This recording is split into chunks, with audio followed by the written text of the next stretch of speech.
This month in November we have been focusing on abundance and what that is. And we even defined it.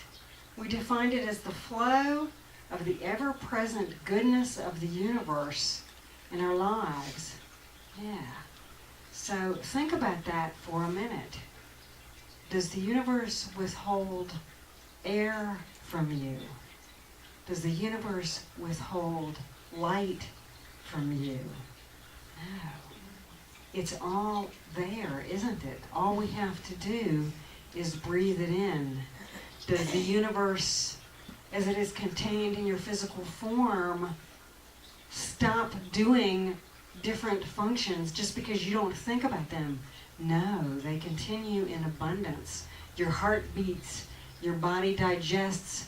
It takes that veggie burger you ate 3 months ago and turns it into hair. I don't know how. Do you know how? What an abundance that is. It's pretty amazing, isn't it? I remember I have 2 biological children, and I remember with both of them being in that state of pregnancy and thinking, this food that I'm eating is going to be this person's fingernails or eyelashes or, you know, the glint in their, I didn't know they were her, but her eye, you know, how amazing is that, you know? So yeah, it's pretty incredible how the universe just takes seemingly out of nothing and spins gold from it, doesn't it? So we've been talking about abundance, and we recognize that abundance is many, many things. It's not just money. But for a lot of us, money is a big part of abundance, isn't it? When we think about abundance, we think about money. So today we're going to talk about that particular form of abundance. We're going to talk about money. Oh my, did you feel the energy shift in the room? Did you? I did. Yeah. Isn't that interesting? And so that's why we need to have these conversations. Because our sphincters, I don't know how to say that word. You know what I mean. That part of yourself we don't want to talk about in public. Honey, it does things, okay, when you talk about money, okay? Or sex, or, you know, we won't talk about that today. Okay, I'm not gonna cause people to go like have full-fledged panic attacks or anything, but you know, this is how it goes, okay? But we have to talk about these things, and here's why. Because it's our consciousness that is creating the world. Janice has the most amazing children. Wouldn't you all agree? Lou has how many thousands of grandchildren? I don't know, prolific numbers. Mike has, we can't count all the grandchildren Mike has. I think it's like 15 or something. I'm like, you're 56 years old. How does this happen, honey? Somebody was busy. Actually, I think that we married into all of that, or he married into all of that, but or his son actually married into most of that.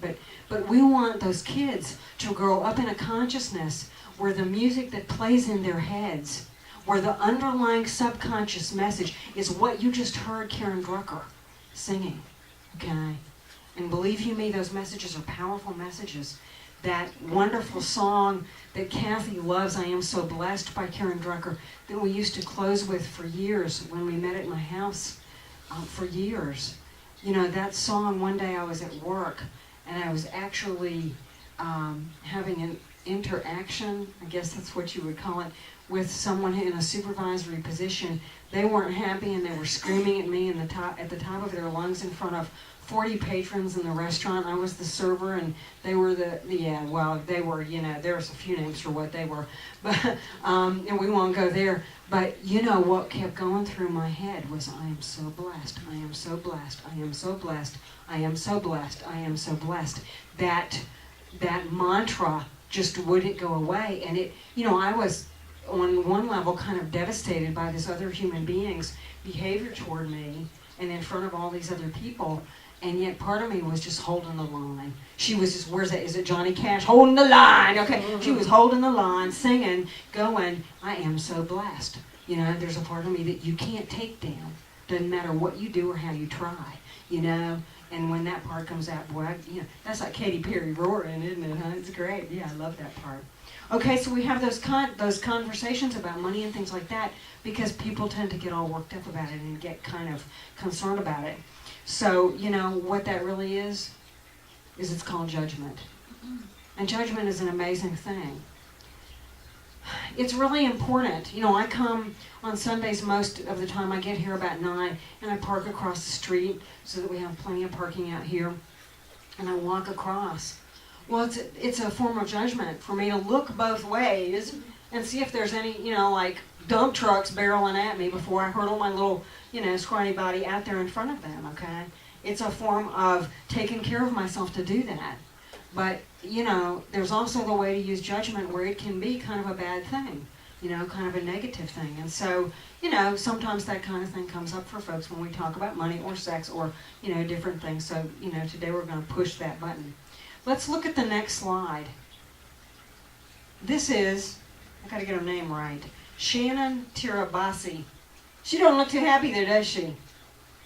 Over Easter weekend 2004, Shannon Sheeran, won in excess of $10 million from the Ontario, Canada, let me get their name right, Lottery and Gaming Commission, okay? She won a bunch of money, okay? And she was really awesome with it. She actually gave a lot of it away. She gave some to her parents and some to her siblings, and she gave away some to charities, and she went on vacations and had parties and bought vehicles and bought houses. And guess what? Less than 10 years later, she was riding the bus to work, to her part-time job, living in a rented room. Yuck. Now why do you think that kind of thing happens? She had the consciousness on some level to sustain, to create what she wanted to see in her life somehow, okay? But she didn't have the consciousness to sustain it. And sustaining something is pretty significant. How many of you have started relationships only to watch them fall to pieces a couple years into it because the sustenance, the stuff, we weren't just living quite on that level that would carry it. And that's hard. It's hard. It's true. We do that with projects. I don't know if any of you are starters, okay? For years I used to be into crafts, and I would start something and go, about halfway through I'd have to clean it up and move it and put it in a box and stuff it in the corner. And then I went to move 23 years later. It was, oh my God, years ago I used to do this and I did that and I had, and I put these together and look at that. I'd love to do this someday, when I retire. Forget it. I don't even want all that stuff around me anymore, okay? But we begin things and it takes something to really carry it forward. I will tell you, this just cracks me up. When I entered ministerial school 7 years ago, they make you take psychological exams. I'm like, oh God, my history. Okay, so at any rate, I was like, yeah, this one is on you, universe. You want this to happen, baby, you better make them answers come out right. So, and then the dean, when all of the testing results came back, the dean met with each of us. So after about a 20-hour trip to Golden, Colorado, and, that's one of those endless days, okay, that they seem to think you need to do a lot in that kind of a situation. We get out to Golden, and we're really getting pinned even, okay? Remember back, those of you who are old enough to remember being pinned in school or something, okay? But we got pinned. We got little badges, and they were pinned onto us as part of a ceremony. But before we could go through that, we had to meet with the dean. And she said to me, well, your testing was very interesting. And I thought, really, was it? And she said, yeah, it looks wonderful. The only thing is that I think you might have some indications of being a quitter. Oh, you do not know the kind of jacket. Anthony has on a lovely red jacket. That's the color I saw. Okay, and I just thought to her, that's very interesting, because I've been in a committed situation to myself with my health for about 18 years now. Okay, I've been a single parent 2 times over, and those kids have never, they might not be really happy, but put it this way, they've had what they needed. The commitment was there. So don't tell me I'm going to back down, okay? You just messed with something that, okay? Yeah, it was interesting. It's kind of like mess with my kids, mess with telling me who you think I am, okay? Yeah, watch out. At any rate, we have to have the stuff that sustains things, okay? And unfortunately for Sharon, maybe that wasn't quite there, I don't know, okay? Last week, we had a suggestion of a homework assignment, and it's always a suggestion, okay? You were given some written questions to think about in the silence. With some money, you were encouraged to take out the largest denomination bill you could find and sit with that money and have a conversation with it. And I know that some of you did that because you told me you did it. You told me some of the responses. And that exercise is really wonderful. I've done it a lot myself, and I've encouraged other people to do it a lot. And the reason for that, let's go to the next slide, Kathy. This is one you've seen over and over and over again, and it just probably will never leave my teaching. But so much of what we are, so much of our consciousness, and if that word is a little elusive for you, use the word awareness. So much of our awareness is unawareness. It's stuff that we're not really quite aware of. And, as Betty mentions, who knows where the fear comes from? Who knows? I don't know. And the truth of the matter is, who cares? We used to kind of have this idea that anything that was wrong had to be healed, and it was going to take great pains and extensive struggle, and we're going to have to go through labor and delivery to get that baby done, okay, and get over it. But the truth of the matter is, I don't believe that anymore. I don't believe that, because we're pure consciousness. When you come right down to it, we are pure consciousness. And when we claim that and claim a truth, that stuff under the water, that unconsciousness, we have the capacity to change the nature of it on a quantum level, on a cellular level, now, right this minute.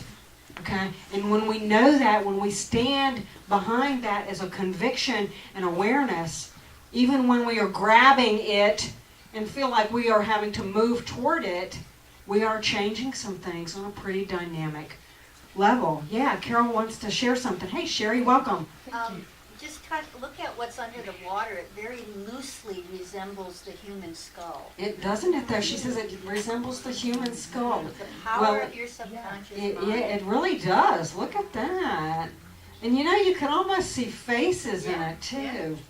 Well, that's kind of interesting, because today what I really want to talk about is the face that we present.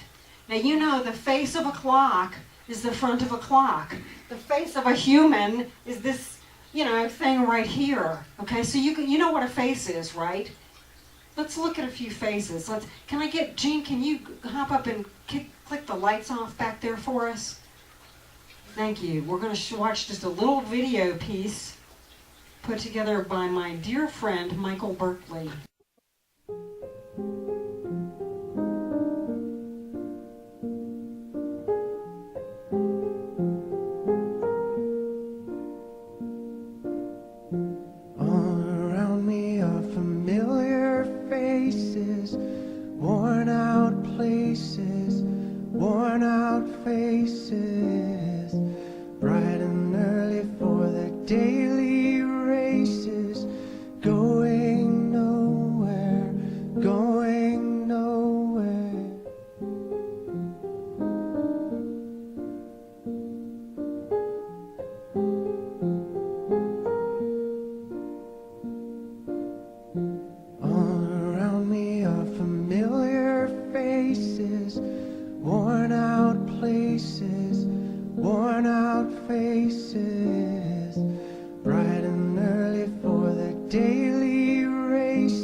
Music is from Mad World by Tears for Fears.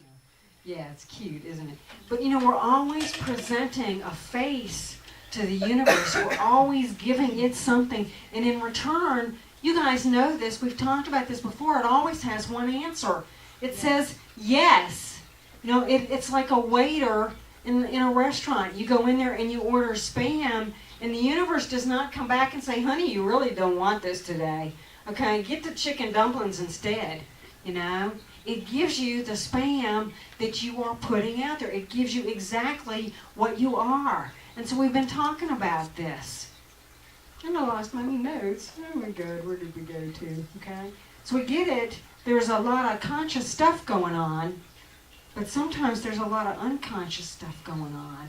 And so the nature of what this whole message is about is changing our consciousness so that we not only change our world, but we change the world for Janice's kids and Lou's grandkids and my cats and your dogs and everything else. You might be thinking, I don't really have the capacity or the tools to change the universe. But if a butterfly can flap its wings and create a tidal wave, or affect the weather on another part of the globe. Excuse me? Made in the image of who? Don't tell me can't, because I don't believe that. We have to live it, though, you know? So today we're going to focus on the faces that we present with the universe. And, you know, some of it is kind of comical in that, you know, we go around and we don't realize what's coming out of our mouths or what's going through our heads. It might not be verbal, but the thoughts are calling the universe forward and creating our next experience of life.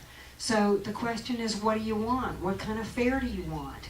Do you want everyday, down and dirty, worn out faces? Do you want the same thing that you've had forever and ever and ever, time beyond mind? Or do you want to see that change? Here's a real interesting message that we give to the universe in a way that so many of us often we don't even think about. How do you dress? What clothes do you wear? And how do you feel when you wear them? Because that is a message that you give to the universe. Now, it doesn't mean that you have to dress in $500 outfits. It means that when you put on clothes, you need to wear stuff that makes you feel like you just walked into a consciousness of heaven, okay? Like you just sat down in the grace and the fullness of the divine. Do you put on clothes that make you feel that way?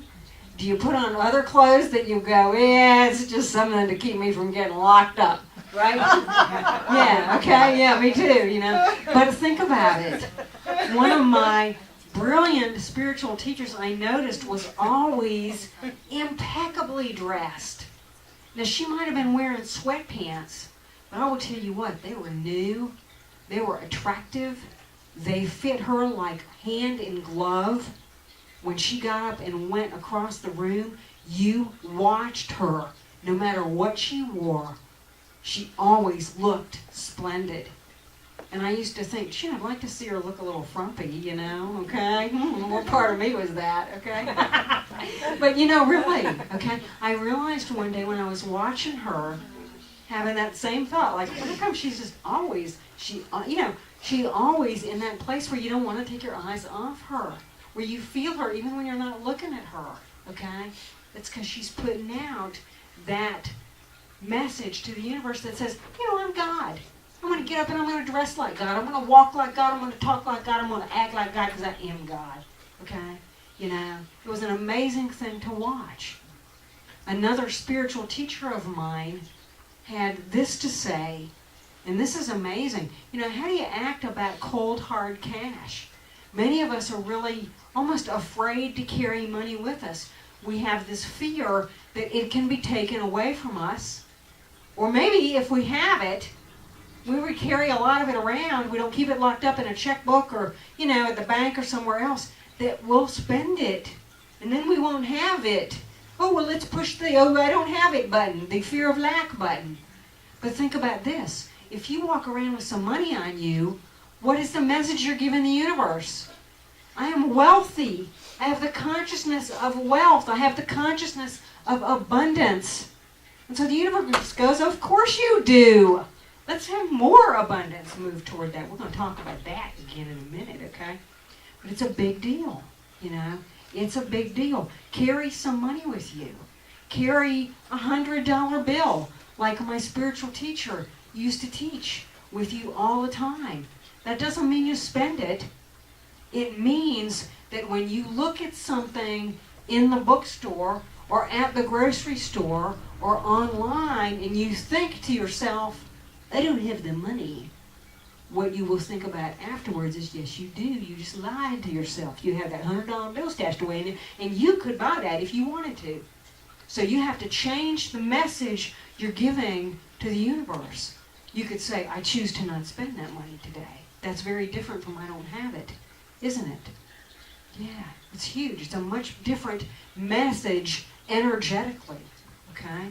So run around with some money in your pocket, okay? Run around with a lot of money in your pocket. Like attracts like, okay? How do you live? You know, I grew up, my mother was such a trip, okay? My mother was part Dutch. I mean, she was American, but she hailed from the Dutch. And the Dutch are some pretty interesting people. They're pretty precise, and they like things really clean, and they like things really neat. And in my mother's home, we had towels that came out about, every 2 or 3 years. They were the guest towels. Anybody ever have guest towels? Oh, yeah, okay. Anybody ever have guest sheets? Or even, ever do something special because you're going to have guests?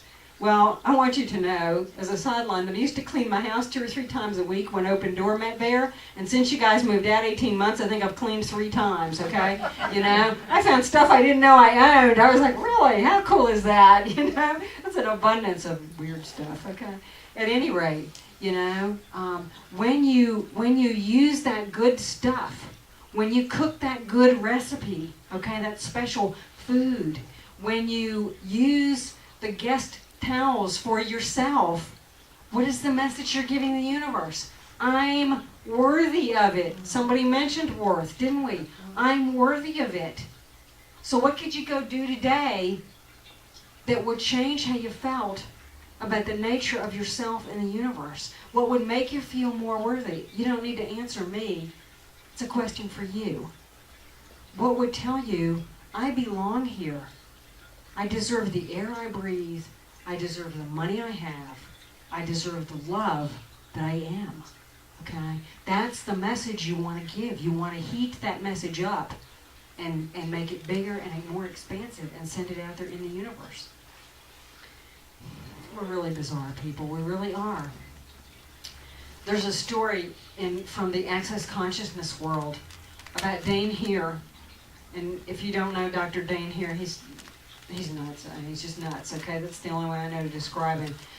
He's kind of unplugged, and that's probably why I like a lot of the things that he writes and that he talks and that he teaches about. But he tells a story on himself from when he first began hanging out with Gary Douglas, the founder of Access Consciousness. And they were in the car, they were going on a road trip, and Gary had a pack of Big Red chewing gum. You know what Big Red is, right? Okay. So Gary would put a piece of chewing gum in his mouth, and he would chew it for, 3 or 4 or 5 minutes, maybe 10. And he would take a Kleenex, and he would put the gum in the Kleenex, and he would unwrap another piece, and he would put that in his mouth, and he would chew it for 3 or 4 or 5 minutes. And he would put it in a Kleenex, and he would chew another piece of gum, okay? And all the while, Dane is over here, flipping out, watching him do this. He's like, you can't do that with a whole pack of gum. You're wasting it. Dane Heer grew up in a home where if a kid got a piece of gum and had a brother, you bit it in half. Because that's how much gum there was. There didn't seem to be much to go around. And at the end of the day, after you chewed that half a piece of gum for 17 hours straight, except for dinner time, you stuck it on the bedpost, and in the morning, you put that sucker back in your mouth. And 4 days later, when you were just really ready to just gag at the mere thought of chewing it some more, that's when you got rid of it, okay? He did not know that you could only chew a piece of gum as long as it tasted good, and then you could get rid of it and have another one, okay? What about that? How frivolous, But how do we see how we get those mental patterns in our heads, and they begin to hold us back?